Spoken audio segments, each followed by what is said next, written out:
Well, from 2020 contender to facing 333 years in prison, embattled attorney Michael Avenatti faces some new criminal charges, including claims he stole millions from his own clients. Carly Shimkus with Fox News Headlines 24/7, Sirius XM 115 is here with the online outrage. Wow. His legal woes just got a whole lot worse. He's facing 36 indictments of embezzlement and fraud. He faces over 330 years in prison.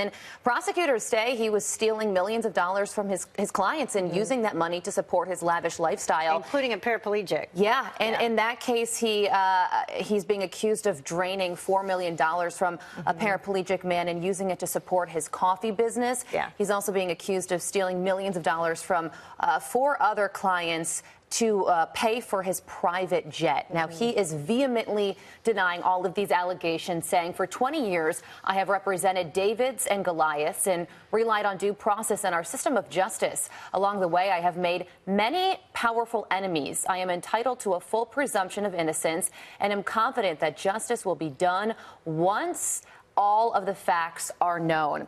Court of public opinion, not on his side. One Twitter user says he's quickly becoming a case study, what not to do with a law degree.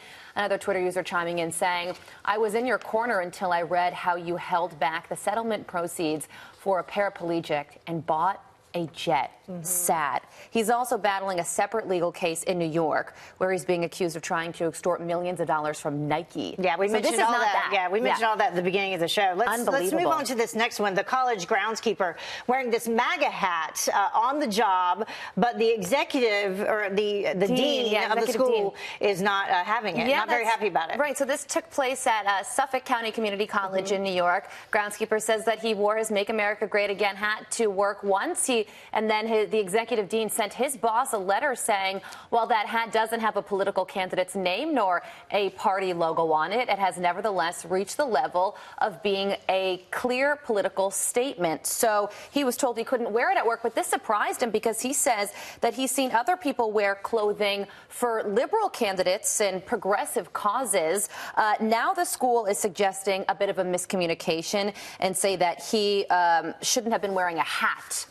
Period, not a MAGA hat. We have one tweet from a former student, I believe. Victoria says, I remember Mr. Esposito, that's the man in the MAGA hat, when I attended SCCC.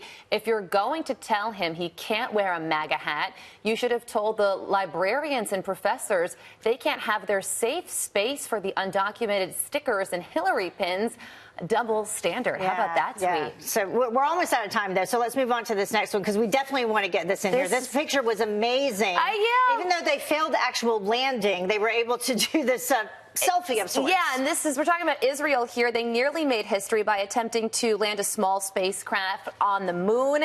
Didn't quite work out. It crashed right before it hit the moon's surface, but they were able to send down that selfie that you see there. So a little bit of history made. One Twitter user saying, technically it landed on the moon, just not in the way it was designed.